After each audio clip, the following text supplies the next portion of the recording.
Whoa, whoa, whoa, whoa. Ooh, yeah.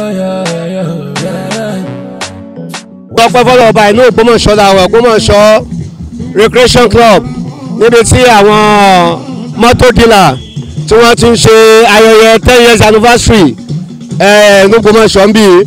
Bákan náà wọ́n tó ń fi àwọn olóyè tó tó jẹ bẹ́ẹ̀ ni àwọn èèyàn ti wọlé gan o lọ́balọ́ba ní ìkànnì kàtàwọn aláṣẹ ìlú bẹ́ẹ̀ ni gbajúgbajú olórí ọ̀hún náà Alhaji Ramoni Akanya K1 àwọn náà ti wà níkàlẹ̀ láti máa tẹ́ sí wa lára ẹ jẹ́ ká mọ̀ ká lọ bí ayẹyẹ náà ṣe lọ Lascongo TV thank you. ọmọ kí ni wọn pọ̀ mọ́ àdásùkọ patron àtọ́mọ́ pọ̀ mọ́. ọjọ́ ń pẹ́. àwọn lókọ dáàfìwé pé wọ́n ti ń dé chairman and special guest of honour wọ́n ti ń dé àwọn aṣojú bàbá wa sọ́tún Ògbómọ̀ṣọ́ wọ́n ti ń dé gbogbo àwọn ọmọ ẹgbẹ́ a máa bọ̀ sí orí pápá àṣeré yìí apọ́dọ̀ rí lápá ọ̀tún a kí ojúgbà wa Akórèdé Ìṣọ̀lá Lascongo Drapaco iléeṣẹ́ tẹlifíṣàn rẹ kò ní bàjẹ́ tó bá gbé kínní dàǹgì bá gbé sí yín lẹ́nu ẹ mọ̀ra yín wò kétékété ni tó sì mọ́lẹ̀ kò ní bàjẹ́ fún ọ òun páyà àgbàlagbà ọmọdé lẹ́yìn ọ̀páyà ọ̀wọ́ náà bẹ́ẹ̀ la kí ìyálọ́jà fún gbogbo agbègbè yìí ìyálọ́jà Párọ̀tì aya Alàgbé Asúndẹ̀sú bàbá pẹ̀lẹ́ ayọ̀ ológbòdò ọmọ abẹ́ ìbòjò wòwò aya sòlú àrípa. ní orúkọ Ọlọ́run majraha ní kẹ́ máa fi wa ọkọ̀ náà wa marsaha ní ẹ fi máa dá dúró inna rabbi dájúdájú olúwa wa lagafuru rahim ọba aláforíjì ni nínú ọ̀rọ̀ mi olúwa sọ pé inna hada dájúdájú eléyìí la rizquna òun ni a sì kí àwọn mahamdo ما له من نفاد أسكنه نتلايلا بسم الله الرحمن الرحيم بديع السماوات والأرض إذا قضى أمرا فإنما يقول له كن فيكون إنما قولنا لشيء إذا أردناه أن نقول له كن فيكون قال أن يكون لي ولد ولم يمسسني بشر قال كذلك قال ربك إذا قضى أمرا فإنما يقول له كن فيكون إنما قولنا لشيء إذا أردناه أن نقول له كن فيكون. kàkàràkà kò sí tí ò sínú Kùránì lọ́yà agbowó lọ́yà o. Rabbana sẹ́rí àfàrà sáàkì gbogbo owó tí yàrá gbà tí wọ́n bá ti gbowó ará Ìbàdàn kì í gbowó. Rabbana ablana min ladunka karaka wáyé lana min amúrina pépépé wáyé lana min amúrina pépépé. Abdulrasaki kìí kéwú kọ́gọ̀ ẹni tí wọ́n bá sì lówó lóye ta mọ́tò gbogbo ẹni tí ń ta mọ́tò tí ń ra mọ́tò tọ́bẹ̀ ilé débi kí n tó ké fàtí àdélẹ̀ pẹ̀lú ògo Ọlọ́run ní ọ̀túnla sátidé consignmenti mọ́tò 100 ni wọ́n gbé fún pẹ̀lú ògo Ọlọ́run. Àmín. Má dá òtí ẹ̀ o kò sí tọ́lọ́run léṣe o bismillah. ní ibẹ̀ àwùjọ pin. kárí ń bẹ̀ àwùjọ pin. ẹ mọ̀ tó fà á. kí ló fà á o. ní máa yà mí lẹ́nu ó sì máa bí mi nú. ayé gbogbo yín ọ̀wọ́ náà Olúwa láti òkè ó fà yín dìde ọ̀nà àbáyọ ńlá fún yín ọkàn yín kó balẹ̀. Ogun iná máa ń jóbi tó kó mọ́tò sí gbogbo ọkọ̀ bíi 15 ogún mọ́tò tó kó lọ ló ti jóná bó ni ó ti bẹ̀rẹ̀ ó lè má ti kó mọ́tò rẹ̀ ogun yìí lórí yín Olúwa gbà wọlé.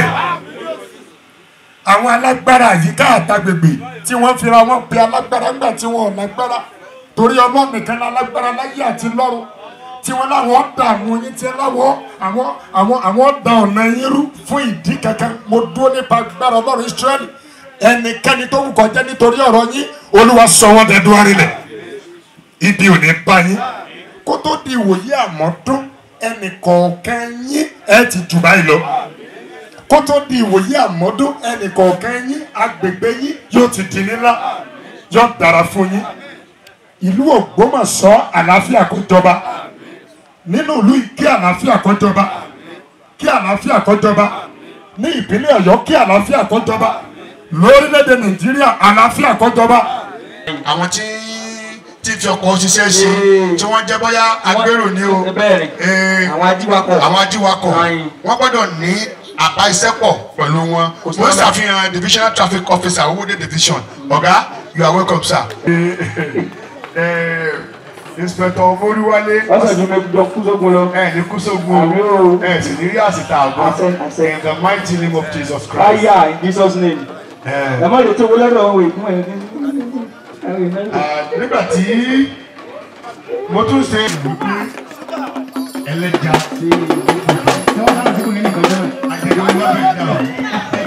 ṣe torí pé a gbé kéèsì wá tàbí pé a ní wàhálà kan torí pé nígbà táwọn ti wà níkàlẹ̀ nígbà yẹn wípé àti ìrí ẹnikẹ́ni tó mú ẹjọ́ Amdom wá wípé wọ́n tajà jìbìtì fáwọn. torí náà àwọn fẹ́ kí ẹ máa yọjú sáwọn lẹ́ẹ̀rìkóòrè ló wà máa tẹ̀gbẹ́ síwájú adúpẹ́ o thank you. àwọn tí wọ́n wà ní wọ́n wá láti ọ̀nà jíjìn àtàwọn tó wá láti ẹsẹ̀ kúkú àdúró bànújẹ́ fún ẹnì kankan ọpẹ́ ni fún Ọlọ́run. mo kí kábíyèsí bàbá wa tí Ọlọ́run kó àkóso ìlú Ògbómọ̀ṣọ́ lé lọ́wọ́ ẹ bá mi ṣe kábíyèsí o. Okay. Ẹ bá mi ṣe kábíyèsí o. Bákan náà mo kí àwọn ìjòyè wọn tí wọ́n wà níkàlẹ̀. Ẹ̀yin agbófinró wa ni mo fẹ́ bẹ̀ ní ẹ̀bẹ̀ tó pọ̀ jù. Pàápàá jùlọ nílùú Ògbómọ̀ṣọ́ yìí. Èmi gbà pé tí kò bá sí ẹni tó ń rajà olè, kò sí olè tó fẹ́ jí mọ́tò gbé. Inú mi dẹ̀ dùn pẹ̀lú gbogbo ẹ̀yin ọmọ ẹgbẹ́ mi l'Ógbómọ̀ṣọ́. Mi gbọ́ nínú ìtàn rí pé ẹ ń rajà olè àbẹ́ ń tajà olè. Ẹgbẹ́ tiwa ẹni tí iṣẹ́ ọwọ́ ẹ̀ ò bá mọ́ kò lè darapọ̀ mọ́ wa. Torí pé iṣẹ́ àti ìwà wa kò lè bá lára mu. ID card tí ẹgbẹ́ mọ́tòdìlà ń lò ní Nàìjíríà lónìí. Ọ̀gá ọlọ́pàá lórílẹ̀‐èdè Nàìjíríà àwọn ni wọ́n approve. Léyìí tí ò wáyé rí nínú ìtàn mọ́tòdìlà ní Nàìjíríà. Àwọn ni wọ́n print ID card wá fún wa. Ọ̀dọ̀ wọn ni fọ́ọ̀mù ti wá. Kò dẹ̀ sí nǹkan tó fà á kọjá pé tẹ́ bá dé gbogbo kọ́nà káàkiri tó bá ti gbé mọ́tò kan kalẹ̀ tó gbé mọ́tò méjì kalẹ̀ ó ti di mọ́tò dìlà nìyẹn. Àwọn yẹn lèmi máa ń pè ní pápápá mọ́tò dìlà. Ọmọ ṣetán ọmọ relé òyìnbó sanwó. Mo bẹ̀ wá nílùú Ògbómọ̀ṣọ́ ẹni tí kì í bá ti ṣe ọmọ ẹgbẹ́ Amdom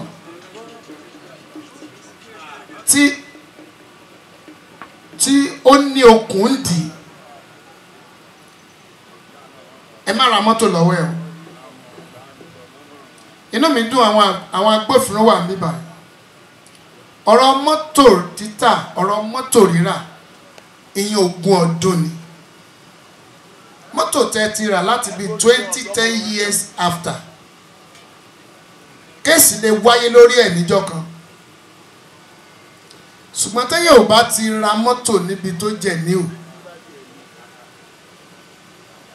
Ọ̀pọ̀lọpọ̀ ọ̀rọ̀ àwọn yẹn ni wọ́n á sọ pé ìgbà tí mo dẹ̀ ra mọ́tò yẹn nígbà yẹn ibi ìbàyẹn náà ló kó mọ́tò sí tó lòun ta mọ́tò.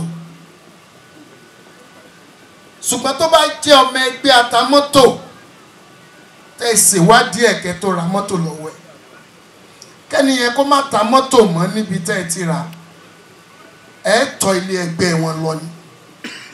Kọ́mítì àti alága tó bá wà ń bẹ̀ ńgbà yẹn tó bá rí rẹ́kọ̀dù ẹ̀gbẹ́ lágbájá yọmọ ẹgbẹ́ wa ni kò sí challenges tí irú customer yẹn lè ní wọ́n á dìde tẹ̀lé. ẹ̀bá ara mọ́tò níbi tí ẹni tó ní okùn ń dì kí ọ̀pọ̀lọ́ tó jọ pọ̀lọ́ kó má tó jọ kọ̀ǹkọ̀ àti dáńtàn lágbára ọlọ́run ànírógun ẹjọ́. bákan náà mo tún fi àsìkò yìí sọ fún gbogbo ẹ̀yin ẹgbẹ́ atamọ́tò tá a wà níjókòó.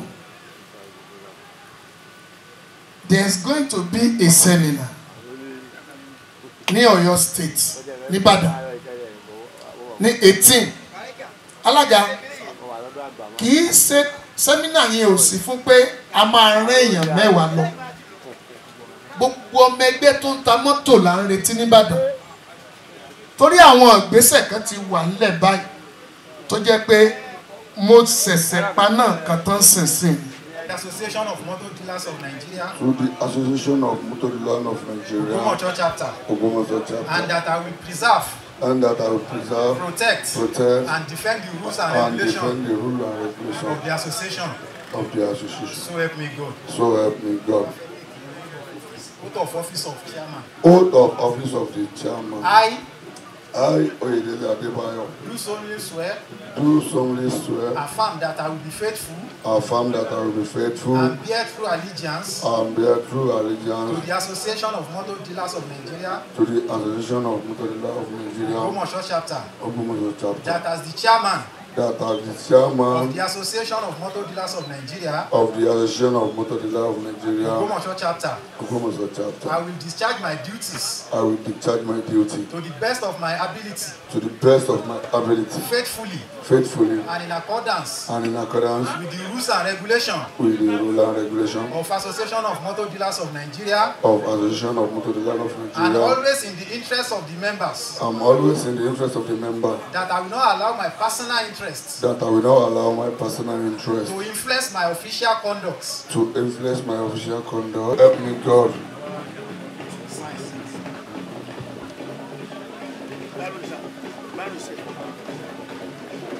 Ìtumọ̀ nǹkan tí ẹ subscribe sí ni pé èmi Oyèdélé Jamiu mo sọ báyìí pé ní màá jólóòtọ́ sí Association of Motor Dealers of Nigeria.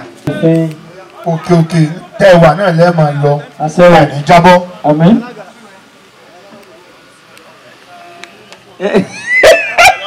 bá báwo bí dáwọn owó lọ lọ́yà àánú yóò fẹ́ mi mọ̀ gbówó lọ barista kè é lọ́jọ́ lọ́yọ̀ láìpẹ́ ìṣẹ́jú péré ń já náà ni. àwọn olórin wá fẹ́ yẹ ìlú wọn wò gẹ́gẹ́ bí mọ́níjà bí ó ṣe sọ fún mi. bẹ́ẹ̀ni. lẹ́yìn èyí tá bá ti yẹ ìlú wọn wò tán á bọ̀ síbi ìkówójọ. ti gbogbo agbègbè mo fún yín ní orúkọ ti bàbá ní orúkọ ti ọmọ ní orúkọ ti ẹ̀mí mímọ́. àtẹwọ́dà ó ti dónú Godwin Motors kò máa wá gbégi lódò kan gbégi lódò ńlọdọ olúbùsì mi àbáwúrà wò.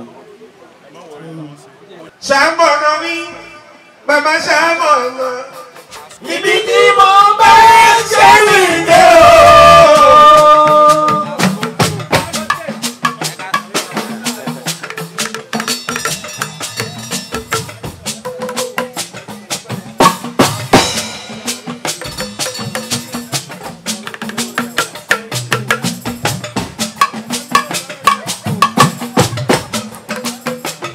ṣàmọ̀nà mi bàbá ṣàmọ̀nà bàbá lókè ṣàmọ̀nà mi.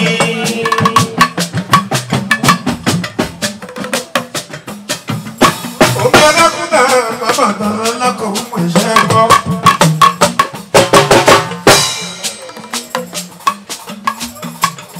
ibà lọ́wọ́ ọlọ́wọ́ bá àwọn ọba tó dá gbogbo ayé.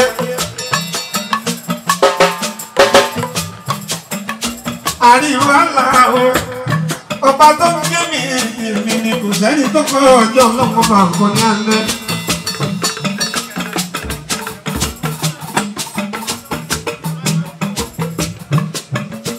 ojoojúmọ́ lọ́pẹ́ ní àkọ́ni láwọn èmi láwọn ọlọ́mọ bá. akọni ẹrú tó máa ń lò wípé àwọn ìmúlẹ̀ ilẹ̀ akọni ẹ̀dẹ́ àwọn ọmọ tó àdéhùn àwọn tó káàkiri o àfọlọ́kè lówùú. anulẹ̀rí ìgbà kan ní ẹ̀dẹ́ o ẹ̀rù tó máa ń mú o àmọ́ pẹ́dú. mo dúpẹ́ tèmi àkọ́ni ìlànà ọdún. ẹ̀rù bàbá dúró àmọ́ pẹ́dú o. ẹ̀rù bàbá dúró àmọ́ pẹ́dú.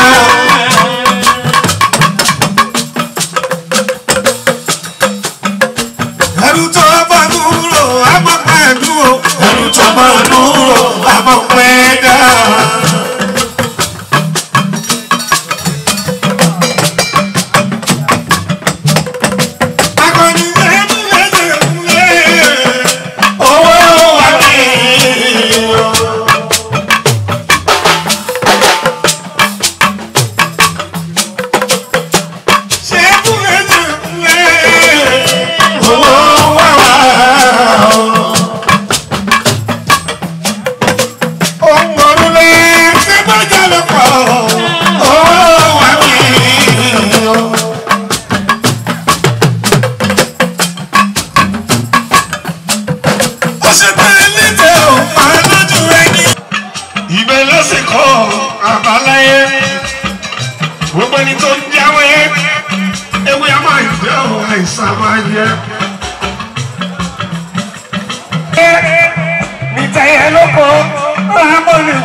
Yọjú sí mi nígbà tí mo rí president mo rò pé wọ́n fún mi ní mọ́tò tuntun ni.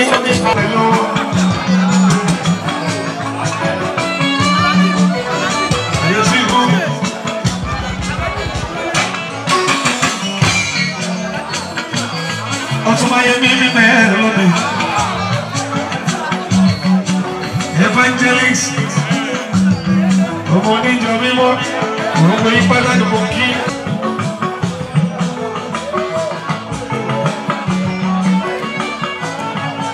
lẹ́yìn 28 October 2021 ẹni bó ní rẹ̀ yọ̀ tó bó ní rẹ̀ yọ̀ ọ̀rọ̀ tó náà yí ó ní rẹ̀ ó yẹ kí n sí lóbi tipẹ́tipẹ́ lẹ́yìn kan náà. Ọ̀rọ̀ tó náà yí ó ní rẹ̀ Ramon èmi ò bí wọ́n lọ́wọ́ rẹ̀ lóye ní kọ́kọ́ tó bá yẹ kó lórí ilé yìí obìnrin kọ́ máa rọ́.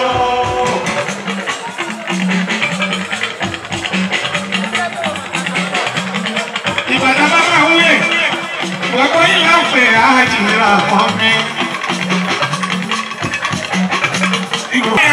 Tẹ̀wọ́ láti máa lò nílé mi náà rí o state expo owó ìpátá ẹ̀fọ́ kó àlùrò ti wọ́n. Bọ́sù àkọ́bí mi Táyọ̀ Adékúnlé. Aláṣẹ ọ̀tọ̀ tí náà tí wọ́n wá. State governor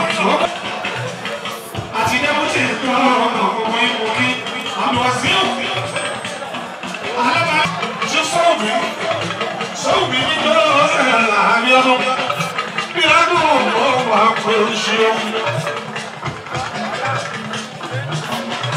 Àti MD Government 2 State Senator ẹ̀dá ayọ́dẹ̀jì ni ọ olóyè.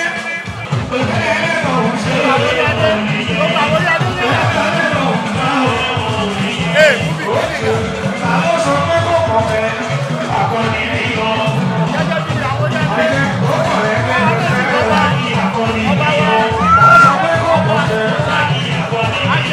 Ìlú òsìkò, àbídá wọn lẹ́rẹ̀ àwọn tó bá ní sí máa kàn sán.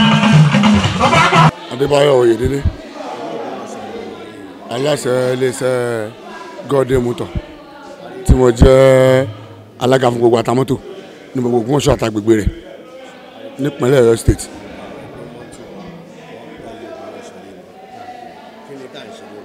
À ń ṣe ayẹyẹ ọdún kẹwàá wa tá a fi ẹgbẹ́ àtàmọ́tò lọ́lẹ̀ l'Ògbómọ̀ṣọ́ àti anniversary pẹ̀lú ìkówójọ àti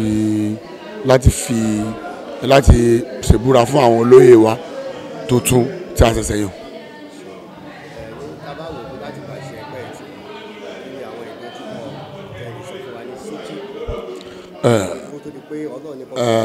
Adúpẹ́ lọ́dọ̀ Ọlọ́run àwọn ìdojúkọ pọ̀ lóríṣiríṣi ṣùgbọ́n ibi tó dé dúró lónìí náà agbára gbogbo àwọn táwọn mẹ́kọ̀ọ́ bí ó ṣàgbára Ọlọ́run torí ní àwọn àyè ìgbà kan ti kọjá lọ tẹ́ pé nínú ìlú yìí ọ̀rọ̀ mọ́tò dàbí nǹkan ọ̀rọ̀ àti ra mọ́tò ó le ọ̀rọ̀ àti tà ó le ọ̀rọ̀ àwọn kágbówó lọ́wọ́ èèyàn ká má gbé mọ́tò fún yàn ká lùyàn jìbìtì lórí ọ̀rọ̀ ọkọ̀ gbogbo ẹ̀ ó rí bákan ṣùgbọ́n tó Ọlọ́run sáà ti ń fún wa ní okun àtagbára àti ìfọ́ àti ìrànlọ́wọ́ láti jẹ́ kí gbogbo àbàjẹ́ ìdínkù ṣùgbọ́n adúgbò Ọlọ́run pé ó ti ń yàtọ̀ díẹ̀díẹ̀ so Ọlọ́run ó sì kún wa lọ́wọ́ pẹ̀lú àtìlẹyìn Ọlọ́run àti àtìlẹyìn àwọn èèkàn nílùú Ògbómọ̀ṣọ́. kì í ṣe o iṣẹ́ tí èèyàn máa kọ́ tí èèyàn máa mọ̀ ni torí tó bá kọ́ gbogbo nǹkan bẹ́ẹ̀ gbọ́dọ̀ kọ́ òótọ́ nínú iṣẹ́ mọ́tò títà. so ìmọ̀ràn tí mo ní fún gbogbo àwọn ọmọ ẹgbẹ́ tuntun tó wà nínú ẹgbẹ́ lọ́wọ́lọ́wọ́ àtàwọn tí ó tún darapọ̀ mẹ́gbẹ́ ni wípé kí wọ́n mọṣẹ́ wọn níṣẹ́ kí wọ́n sì fi òótọ́ kún iṣẹ́ wọn ntí agbára wọn ò ká lẹ́nu iṣẹ́ wọn kí wọ́n má ṣe láti jẹ́ pé kí ìgbéga lè bá iṣẹ́ àtàmọ́tò káàkiri Nàìjíríà.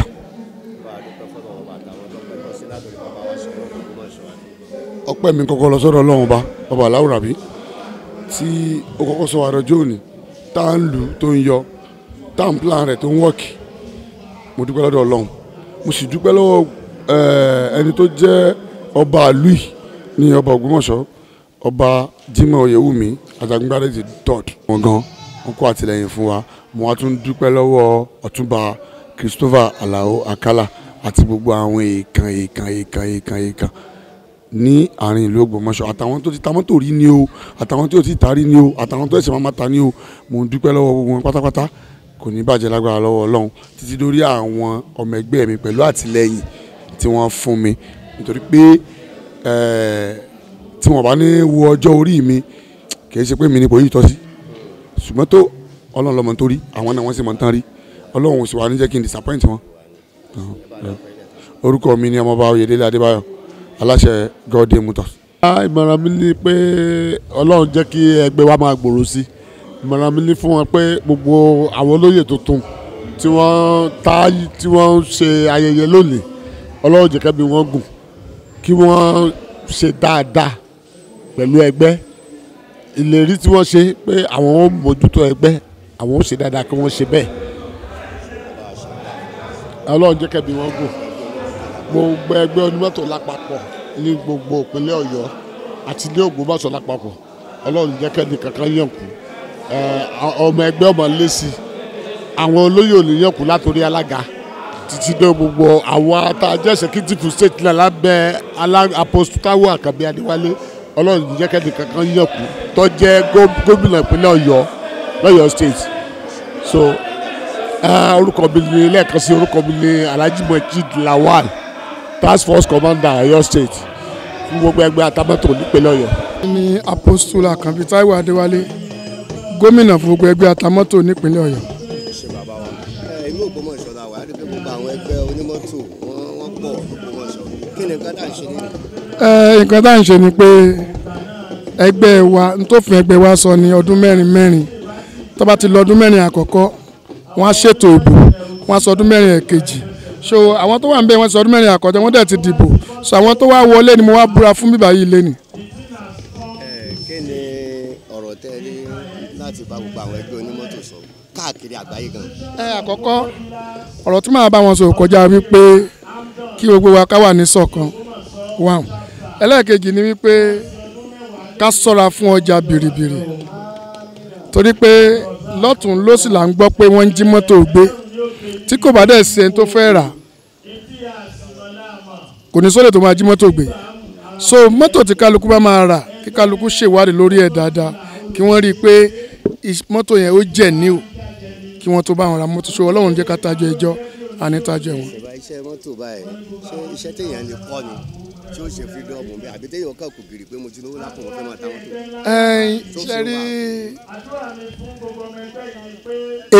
èmi kọ́ ni mo kọ́ ni ṣe rí iṣẹ́ téèyàn ò bá kọ́ tó bá gbéyàn lulẹ̀ èèyàn ò ní mọ strategy tó tún fi lè gbéra ẹ̀ dìde padà bẹ́ẹ̀ tí n tó ti dájú ni pé lórí iṣẹ́ yìí ó nídìí kíkọ́ because kí ni àwọn nǹkan tó yẹ kéèyàn mọ̀ nípa mọ́tò kí ni àwọn nǹkan tó yẹ kéèyàn mọ̀ nípa àwé mọ́tò kí ni báwo ló ṣe fẹ́ dá original mọ́tò gan mọ̀ báwo ló fẹ́ dá mọ́tò tí wọ́n gbé yàtọ̀ tẹ́lẹ̀ tí wọ́n gbé mọ̀ so ó kò kàn ń ṣe nǹkan tó pọ̀ tó pẹ́ bẹ́ẹ̀ tó wà very very important kéèyàn kọ́ kéèyàn tó ta.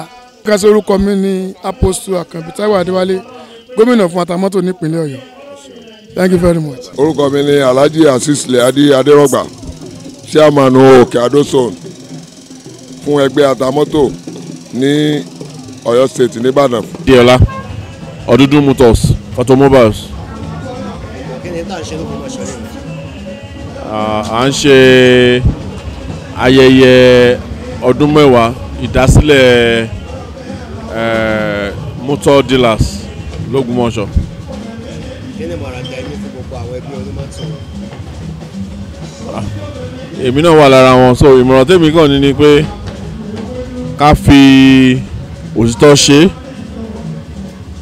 then ìfẹ́ ó ṣe kókó láàrin ẹgbẹ́ then àwọn tí wọ́n ń ta mọ́tò ní ẹ̀gbẹ́ títì tí wọ́n wà registered tí wọ́n join ẹgbẹ́ Adéọlá Ọdúndún Automobiles Limited Ògbómọ̀ṣọ́. Honorable Adesina Babatunde Adélọ́wọ̀ bẹ́ẹ̀ ni sá. À ń ṣe àjọ̀dún ẹgbẹ́ Amdon Ògbómọ̀ṣọ́ Motor Dealer ti Ògbómọ̀ṣọ́ chapter so ní ó pé ọdún kẹwàá tí ẹgbẹ́ ti jẹ́ ẹgbẹ́ tó ti gbòòrò tó ti wà káàkiri gbogbo Nàìjíríà pọ̀ títọ́yọ́ state tó jẹ́ Ògbómọ̀ṣọ́ chapter ló pé ọdún mẹ́wàá l'Ógbómọ̀ṣọ́ so afẹ́káyàn mọ̀ pé ẹgbẹ́ wà nípa ọ̀rọ̀ mọ́tò títà àti mọ́tò rírà kò ní jẹ́ pé kẹmàrà mọ́tò láì jẹ́ pé ọmọ ẹgbẹ́ torí gbogbo mọ́tò láyé ló ní history gẹ́gẹ́ bí àti mọ̀sán nílẹ̀ Yorùbá history ilé ìdí òyìnbó lédè Yorùbá ni pé bíi pé ẹ̀fẹ́ ra nǹkan ẹ̀bọ̀ ọmọ ìlànà tí nǹkan gbà wá Ọlọ́run yẹ ká ṣe ọjà rà so gẹ́gẹ́ bí tábàjọ́ mi ẹgbẹ́ lọ ti ra mọ́tò lọ́wọ́ rẹ̀ tí wàhálà bá ṣe lọ́jọ́ iwájú ẹ̀ mọ̀ ibi tẹ́ wá sí láfi káyàn mọ̀ pé tó kí ẹgbẹ́ wà kí pé yẹn kẹrin ríyàn gbogbo mọ́tò tó fẹ́ ta mọ́tò ní kára mọ́tò lọ́wọ́ ẹ̀ kára mọ́tò lọ́wọ́ ọmọ ẹgbẹ́ tó jẹ́ ọmọ ẹgbẹ́ Amdon tó jẹ́ Ògbómọ̀ṣọ́ chapter so tó jẹ́ pé nationwide Amdon tó bá jẹ́ Ògbómọ̀ṣọ́ or anywhere tó jẹ́ ọmọ ẹgbẹ́ so tẹ́ ẹ bá ra mọ́tò lọ́wọ́ rẹ̀ ẹ lè padà lọ sí pé torí stolen value kan lè fẹ́ ra mọ́tò lọ́wọ́ ọmọ ẹgbẹ́ bọ̀ nǹkan kẹ́tẹ̀ lè ṣẹlẹ̀ ẹ mọ̀ ibi tẹ́ wá sí Ọlọ́run yálógun àkóbá àdábá wàhálà pé Nàìjíríà lè ní ìsìn báyìí so tẹ́ bá ra kábí jẹ́ pé kò ní ibi tẹ́ ti lè trace tó wàhálà bá ṣẹlẹ̀ wàhálà bẹ̀ èèyàn máa dá aràn ni bọ̀ tó bá jẹ́ kébi tí ọmọ ẹgbẹ́ rẹ̀ rà kò sí ọmọ ẹgbẹ́ kò lè kó wọ́n á kó ṣọ́ọ̀bù rẹ̀ gan bá lọ fẹjọ́ sun alága àbí ẹnìkan ẹ mú ọmọ ẹgbẹ́ yẹn tó ń pè lẹ́gbẹ́ nìyẹn ẹgbẹ́ dàbí òṣùṣù ọwọ́ ni tí kan bá yọ èyàn ó ṣe wá ìyókù padà gan. ìmọ̀ràn mi fún àwọn ẹgbẹ́ tuntun ni wípé kánjú ẹgbẹ́ dáa because èmi Kàmdé èmi ò regret pé mo join ẹgbẹ́ because wọ́n ní wọ́n máa sọ gan pé ẹni tí bá ṣẹgbẹ́ láyé kò ní ṣẹgbẹ́ lọ́run so àǹfààní pọ̀ nínú kéèyàn jọ ọmọ ẹgbẹ́ àǹfààní tèmi mọ̀ jẹ́ number 1 láàrin ọmọ ẹgbẹ́ àǹbára wa tà àbára wa rà láàrin ọmọ ẹgbẹ́ àǹbára wa ṣe ṣíṣe láàrin ọmọ ẹgbẹ́ àǹfààní pọ̀ láàrin ọmọ ẹgbẹ́ àǹdẹ́nu ayé tó wà sínú èèyàn máa ń mọ̀yàn sí ni tó bá jọ ọmọ ẹgbẹ́ àǹfààní wà fúnra wa gan so lẹ́yìn àǹfààní náà ni gbogbo kaláyé ìwà fún Ọlọ́run yẹ ká rí ìdàkejì rẹ̀ orúkọ mi ni Honorable Adesina Babatunde Adelọ́wọ̀ aláṣẹ àtúnlóṣẹ White Knight Nigeria Limited. mi ni Mr. Adédoyin Adégbóyèga aláṣẹ iléeṣẹ́ Oyin Kasola Motors l'Ógbómọ̀ṣọ́ àti ilé Ọ̀yọ́ káàkiri àgbáyé.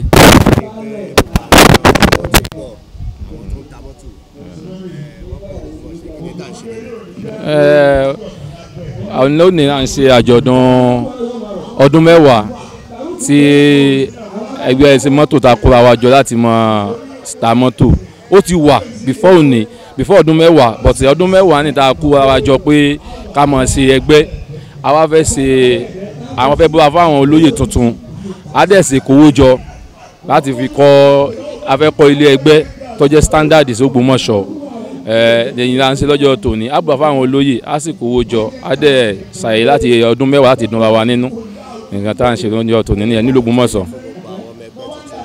ìmọ̀ tí mo ní fún gbogbo àwọn olóyè tuntun lọ́jọ́ tòní náà ni pé kí wọ́n fi sùúrù bá àwọn ọmọ èèyàn ṣe because tá a pè lọ pé èèyàn oríṣiríṣi la wà níbẹ̀ wọ́n máa ní sùúrù wọ́n fọgbọ́n ṣe wọ́n fòye ṣe Ọlọ́run a sì gbàdúrà fún wọn pé má ṣe ń darí Olúwa ràn wọ́n lọ́wọ́ láti lè gbé ògo ìlú yìí débi tó ga tó jẹ́ iṣẹ́ mọ́tò iṣẹ́ tó jẹ́ iṣẹ́ tí gbogbo ayé fojú sí pé iṣẹ́ ńlá ni àwọn tí ó darí ní ọdún mẹ́rin mi tí wọ́n bẹ̀rẹ̀ Olúwa ràn wọ́n lọ́wọ́ láti lè ṣàṣeyọrí kí ògo ìlú sì fi fọ̀n jáde káàkiri mẹ́rin àgbáyé. orúkọ mi ni Mr. Adédoyin Adégbóyèga aláṣẹ iléeṣẹ́ Oyin Kasola Motors nílùú Ògbómọ̀ṣọ́ àti káàkiri mẹ́rin Ògbómọ̀ṣọ́ orílẹ̀-èdè Nàìjíríà. Oyègbélé Díákónì Sunday Oyègbélé a ń ṣe àjọyọ̀ pẹ̀lú àwọn ẹgbẹ́ atamọ́tò ní ilẹ̀ Ògbómọ̀ṣọ́ tí a ń pè ní AMDO.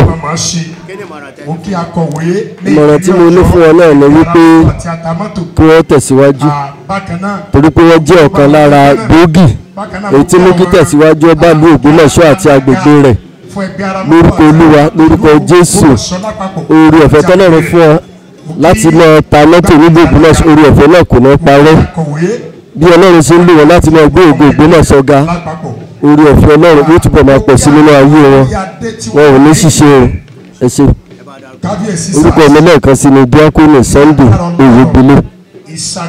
so ìmọ̀ràn tó dé and then kí ìfẹ́ ọdẹ wà láàrin ara wa ìmọ̀ràn tí mo ní fún wọn ò jù báyìí lọ lásìkò yìí. èmi náà jẹ́ ọ̀kan lára àwọn ọmọ olóyè tuntun ó náà ni mo sọ síwájú òtítọ́ àti ìfẹ́ àti kí ẹ máa forí jinre èèyàn because a mọ̀ sẹ́ra wa gbogbo ìgbà tí mo ní fúnra wọn nìyẹn. orúkọ mi ni Ismail Abdulaziz Sumako Motors. Alhaji Ramon Akani táwọn èèyàn mọ̀ sí Raymond King RK1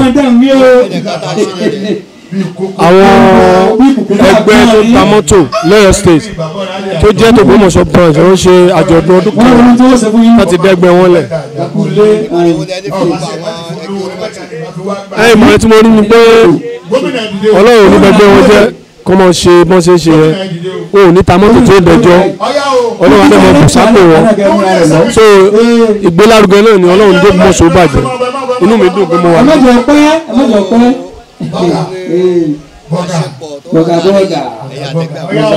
àsìkò tó dán mọ́rẹ́ ni tẹ́mi náà máa fẹ́ ra mọ́tò ọ̀dọ̀ wọn náà mo ti ra mọ́tò àsìkò tó dán mọ́rẹ́ tó àjọṣe wọn níbàjẹ́ owó ńláńláńlá ni wọ́n máa rí inṣàlá lágbára ọ̀rọ̀ láwùláwà lákòótá. Zakari Yao aka Alwajid Motor à ń ṣe ayẹyẹ ọdún kẹwàá adẹ́tún yan àwọn olóyè wa tuntun so n tà ń ṣe lè náà nìyí.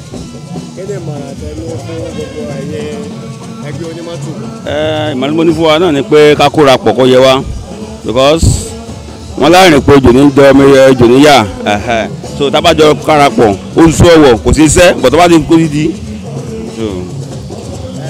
gẹ́gẹ́ bí àwọn ọmọ ẹgbẹ́ tí wọ́n múra fún mi kò kí ni mọ̀ràn tẹ́lẹ̀ fún wọn. ìtọ́sọ́nà ọlọ́run ó fún wa láti darí rẹ̀ tí ó fi tóbi dáa ju bí ṣe ń dábọ̀ tẹ́lẹ̀tẹ́lẹ̀ lọ pẹ̀lú ògo ọlọ́run. ẹ bá mi dárúkọ yín lẹ́kọ̀ọ́. orúkọ mi ni Wazir Zakariya o aka Alwajud Motor. orúkọ mi ni Jimoh Muhammed Ọlárẹ̀wájú aláṣẹ àti olùdarí Albarka Motors ní Ògbómọ̀ṣọ́. a ṣe àjọyọ̀ àjọ̀dún a sì ń ṣe à ń gbé ọ̀pá àṣẹ fún àwọn olóyè tuntun a sì ń gba donation fún ẹgbẹ́ Motor Dealer Association Ògbómọ̀ṣọ́. orúkọ mi ni Jimoh Muhammed Ọlárẹ̀wájú aláṣẹ àti olùdarí Albarka Motors Ògbómọ̀ṣọ́.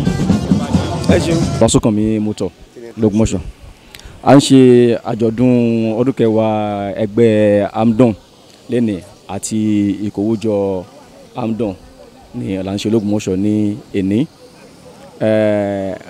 lákọ̀ọ́kọ́ náà mo fi àkókò yìí mo fi ń dúpẹ́ lọ́wọ́ Elédùmarè ọba tó ṣẹ̀dá gbogbo wa ó ti ń fi àkókò yìí náà tó dúpẹ́ gbogbo Ògbómọ̀ṣọ́ papọ̀ pátápátá látòkè délẹ̀. àjọ̀dún tá à ń ṣe yìí àti káwọn èèyàn mọ̀ pé ẹgbẹ́ dílà wà l'Ògbómọ̀ṣọ́ kò sígbà tá a bá ń lọ sí ọ̀hún tá à ń lọ síbi tá à ń lọ gbá ká tó mọ̀ pé ara mọ́tò ìṣùgbọ́n l'Ògbómọ̀ṣọ́ àti káwọn èèyàn mọ̀ pé ẹgbẹ́ dílà wà ìdí nù tí kíni o tá fi ń ṣe ayẹyẹ ọdún kẹwàá tó ti dé àti ìkówójọ tí a ń ṣe lọ́wọ́. ìmọ̀ràn tí mo ní fún àwọn ọmọ ẹgbẹ́ wa ni pé kífẹ́ kó gbilẹ̀ ní àárín wa kó pọ̀ ìfẹ́ tá a fi ń lò tá a fi kó kíní ìjọ tá a fi ń ṣe báyìí iná ní kíní ká tó mọ̀ sí kíní ká tó bọ̀ tó mọ̀ ju kó máa lọ sí i. ìmọ̀ràn tún ni pé tá a bá ń rí àwọn nǹkan kan láàrin wa iṣẹ́ tí kò sí ló fi máa wà ká máa pera wa sí àkíyèsí lọ́dún kejì pé nípa ọkọ̀ tàbẹ́rà ni o àti tàbẹ́tà ni o tó dáa àní síra àti ní síta ìmọ̀ràn tí mo ní fún àwọn ọmọ ẹgbẹ́ wa nìyẹn sọ̀rọ̀ lọ́nbọ̀ ajikamókè. orúkọ mi ni Ganiu Sakiru Alao Ọlásùnkànmí Motor l'Ògbómọ̀ṣọ́. Ahmed Yekini Wọléọlá Motors òní ni à ń ṣe ọdún mẹ́wàá àti ìkówójọ hall ti ẹgbẹ́ AMDON Ọ̀yọ́ State Ògbómọ̀ṣọ́ chapter fẹ́tì so la fi gbé gbogbo àwọn èèyàn kí wọ́n bá wa ṣe a dẹ̀ dúpẹ́ lọ́wọ́ gbogbo wọn pé wọ́n wá wọ́n dẹ̀ ṣe ojúṣe wọn Ọlọ́run mọ̀ wá pẹ̀lú everybody wọn ilé àtọ̀nà wa ò ní dàjọ́ kí gbogbo wa ká tẹ̀lé òfin tó rọ̀ mọ́ à ń ta mọ́tò kí a sì má ṣe ju agbára wa lọ nítorí pé ọ̀rọ̀ mọ́tò ọ̀rọ̀ tó lágbára tó sì ní òfin lóríṣiríṣi ni bó sì gbàdúrà pé Ọlọ́run ní jẹ́ kí a kó sí páńpẹ́ òfin. orúkọ mi ni Honourable Yekini Wọléọlá PRO AMDON Ọ̀yọ́ State. à ń ṣe ayẹyẹ ìfinijoyè àti àjọ̀dún àti ìkówójọ. ìmọ̀ràn tí mo ní fún gbogbo àwa tẹ́ à ń ta mọ́tò lẹ́yìn Ògbómọ̀ṣọ́ Ọ̀yọ́ State káàkiri àgbálá ayé ni pé ká fi ìfẹ́ ká fi máa ṣọ̀kan iṣẹ́ tá a bá ń gbà ká jẹ́ kí ó jẹ́ sí alábàárẹ́ká Ọlọ́run jẹ́ ká sì ṣe o iṣẹ́ tọ́lọ́run ti parí ni kọ́ lọ́wọ́ máa tarí ẹ̀ sí wa ẹ ṣe o akẹ́yìn tẹ́ mi Ismaila Abdulrasaq Akiyawo Motors. lónìí AMDON ọ̀rọ̀ tá a lè gba àwọn ẹgbẹ́ onímọ́tò ni pé lágbára Ọlọ́run ọkọ̀ táwọn ta á ní tàtà sọ́ọ̀tì ń bẹ̀ mọ̀ràn ni pé gbogbo àwọn tí wọn ò tí ì wọ ẹgbẹ́ wọn wá darapọ̀ mẹ́gbẹ́ ẹgbẹ́ ìdá pípọ̀ láti federal ni kì í ṣe pé bóyá àbí pé àjọ àdáṣe mọ̀ràn mi nu àwọn tí wọn ò tí ì darapọ̀ kí wọ́n wá darapọ̀ mọ́ wa. èmi ni Lawan Nurudeen Olúwalónìkẹ́ Motors. orúkọ mi ni Ahmed Sharafdeen.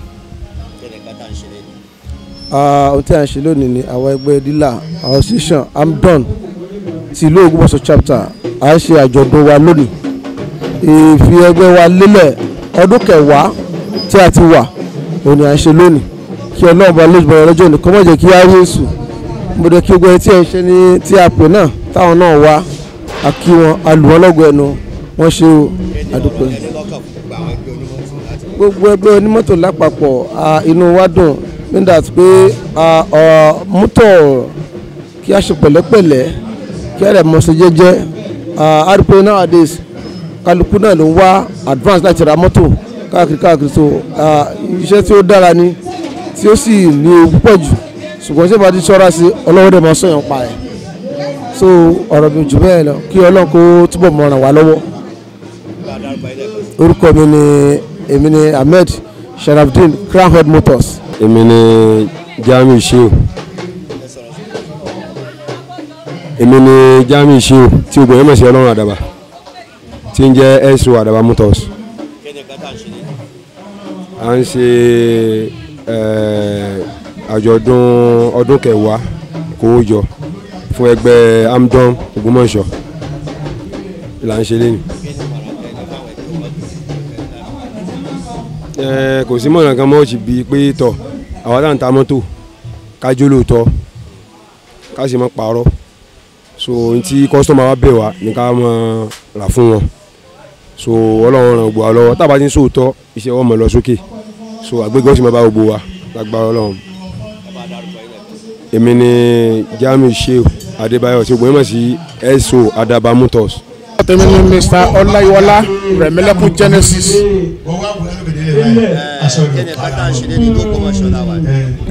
adúpẹ́ fọlọ́ gbogbo àti ẹ̀wulẹ̀ jẹ́ ọmọ bíbí Ògbómọ̀ṣọ́ ṣùgbọ́n Ìlọrin là á fi ìdí kalẹ̀ sí tọ́yìn onílé ìyá kó má nílé bàbá adúpẹ́ fọlọ́ ohun tá à ń ṣe lónìí ni pé àwọn ẹgbẹ́ atamọ́tò aramọ́tò ti ìpínlẹ̀ Ọ̀yọ́ state Ògbómọ̀ṣọ́ chapter wọ́n ń ṣe ìfilọ́lẹ̀ àwọn olóyè tuntun lónìí àti lọ́ńchì.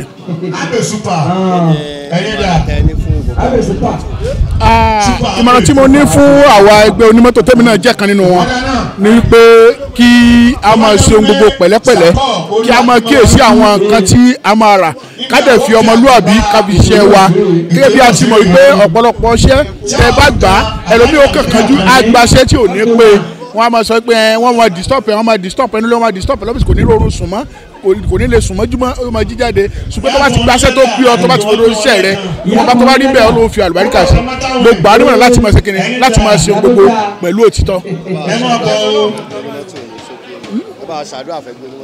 mo gbàdúrà fún gbogbo àwa ẹgbẹ́ atamọ́tò àti aramọ́tò ní gbogbo orílẹ̀-èdè Nàìjíríà pé pẹ̀lú ògọ́lọ́ àmọ́ lọ́láyọ̀ àmọ́ ọ̀pọ̀láyọ̀ ọkọ̀ ọba àjọba ìsàrẹ́sẹ̀ pẹ̀lú ògọ́lọ́ àṣìlísíà àṣìlísíà lágbára ọlọ́ ọjà tààrà tí ó gbé adọ́gbọ́ ẹ̀wọ̀n ọlọ́ọ̀ni jẹ́ ara ọjà tààtà tí ó gbé adọ́gbọ́ ẹ̀wọ̀n ọlọ́ọ̀ni jẹ́ ata ọlọ́run yóò sì máa sọ wa. lẹ́ẹ̀kan sí orúkọ mi ni Mr. Ọláyíwọlá Rẹ̀mílẹ́kún Genesis èmi ni vice president gbogbo àwọn tó ń ta ẹ̀yà ara ọkọ̀ fún gbogbo ìpínlẹ̀ Kwara pátápátá.